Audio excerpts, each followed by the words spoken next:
নমস্কার, আপনাকে বইয়ের বাক্সর নতুন একটি উপস্থাপনায় স্বাগত। আজকে আমি কথা বলবো এই মাসে আমার সংগ্রহে আসা দুটি নতুন পূজাবার্ষিকী নিয়ে। তো চলুন সময় নষ্ট না করে আজকে শুরু করা যাক আলোচনা। প্রত্যেক বছরের মতোই এই বছরও আমি যে পূজাবার্ষিকীটা প্রথম সংগ্রহ করেছি সেটা হচ্ছে পূজাবার্ষিকী আনন্দমেলা 1432। এই বছর আনন্দমেলার দাম রাখা হয়েছে 300 টাকা এবং প্রচ্ছদটা ভীষণ মায়াময় সুন্দর একটা প্রচ্ছদ হয়েছে, আমার খুব পছন্দ হয়েছে। সূচিপত্র আমার বেশ আকর্ষণীয় মনে হয়েছে। চলুন দেখে নিই কাদের লেখা রয়েছে। গল্প লিখেছেন শীর্ষেন্দু মুখোপাধ্যায়, সঞ্জীব চট্টোপাধ্যায়, তমাল বন্দ্যোপাধ্যায়, সুকান্ত গঙ্গোপাধ্যায়, উল্লাস মল্লিক, সঙ্গীতা বন্দ্যোপাধ্যায়, সুবর্ণ বসু, তিলোত্তমা মজুমদার। বড় গল্প লিখেছেন প্রচেত গুপ্ত এবং ইন্দ্রনীল সান্যাল। উপন্যাস লিখেছেন সরঞ্জিৎ চক্রবর্তী। উপন্যাসটির নাম রক্তাক্ত গুপ্তধন। কৃষ্ণেন্দু মুখোপাধ্যায় লাহিড়ী বাড়ির জাদু। সৌমজা দাস এক যে আছে হালুম।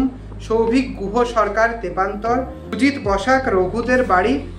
এছাড়াও রয়েছে নোরাই রোহারা ধ্রুব মুখোপাধ্যায়ের লেখা।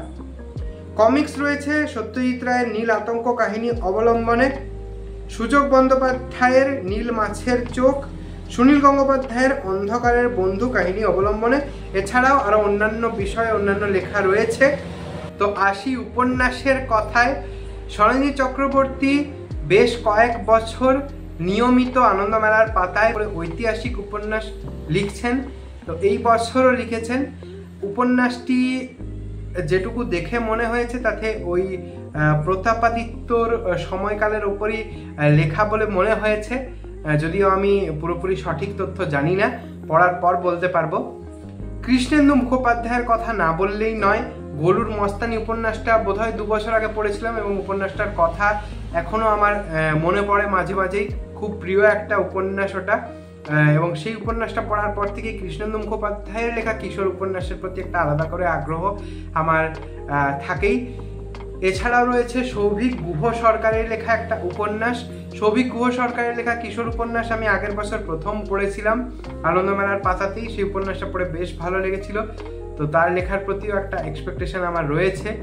তো অবশ্যই আনন্দমেলার সূচিপত্র বেশ জমজমাট লেগেছে আমার। পড়ব এবং এক এক করে আলোচনা করার চেষ্টা করব লেখাগুলো নিয়ে। তো এই হচ্ছে আনন্দমেলা পূজাবার্ষিকী নিয়ে কিছু কথা। যে পূজাবার্ষিকী, সেই পূজাবার্ষিকীটিও আমি প্রত্যেক বছরই সংগ্রহ করে থাকি। পূজাবার্ষিকীটি হচ্ছে আনন্দবাজার পত্রিকা, শারদীয়া সংখ্যা, 300 টাকা এটিরও মুদ্রিত মূল্য রয়েছে।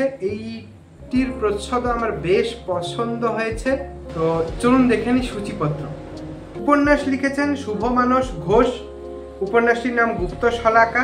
তিলোত্তমা মজুমদার। উপন্যাসটির নাম ঝড়ের পালক। সুপ্রিয় চৌধুরীর উপন্যাসটির নাম নোয়ার নাও। বাপ্পাদিত্য চট্টোপাধ্যায়ের উপন্যাসটির নাম কালো ঘোড়া সফেদ সওয়ার। সোমা বিশ্বাসের লেখা উপন্যাসটির নাম অলিগ্রাম। তো এই 5টি উপন্যাস রয়েছে। তিলোত্তমা মজুমদারের লেখা উপন্যাস বহুদিন পর আনন্দবাজারের পাতায় দেখলাম। তো এই উপন্যাসটি পড়ার জন্য আমি উদ্গ্রীব হয়ে আছি। সুপ্রিয় চৌধুরীর লেখা উপন্যাস প্রকাশিত হয়েছে। সুপ্রিয় চৌধুরীর লেখার প্রতি একটা এক্সপেকটেশন আমার তৈরি হয়েছে আগের বছরের উপন্যাসটা পড়ে। সেই উপন্যাসটা পড়ে আমার ভীষণ ভালো লেগেছিল। এছাড়াও ওর অন্যান্য লেখাও আমার খুব পছন্দের। তো বাপ্পাদিত্য চট্টোপাধ্যায়ের নামটা অবশ্যই একবার বলতে হয়। তার লেখা অনেকগুলো উপন্যাস আমার খুবই পছন্দের। তো প্রথমবার পড়ব সোমা বিশ্বাসের লেখা আর শুভমানস ঘোষের লেখা।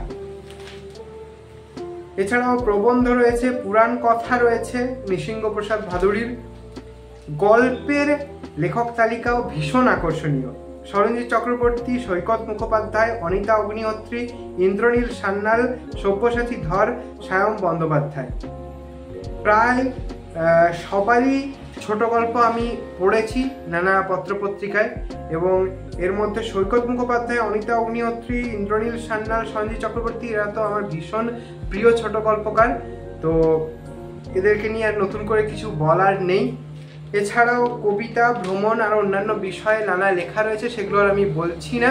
পড়বো এবং যে উপন্যাসগুলো পড়ে ভালো লাগবে সেগুলোকে নিয়ে চ্যানেলে অবশ্যই এই বছরও আলোচনা করার চেষ্টা করব। তো এই গেল আনন্দবাজার পত্রিকা এবং এই গেল আনন্দ মেলা পূজাবার্ষিকী নিয়ে আমার কিছু কথা। তো আজকের ভিডিওটা যদি আপনার ভালো লেগে থাকে তাহলে লাইক করবেন, কমেন্ট করে আপনার যদি পূজাবার্ষিকীগুলোর মধ্যে থেকে কোনো লেখা পড়ে ভীষণ ভালো লেগে থাকে তাহলে সেই লেখাটি সম্পর্কে জানাতে পারেন। নতুন হয়ে থাকলে চ্যানেলটি সাবস্ক্রাইব করে রাখতে পারেন। এই চ্যানেলে নানা ধরনের বই নিয়ে আলোচনা করে থাকি আমি। তো দেখা হচ্ছে পরে কোনো ভিডিওতে, ততক্ষণ ভালো থাকুন, সুস্থ থাকুন। ভিডিওটা দেখার জন্য অনেক ধন্যবাদ।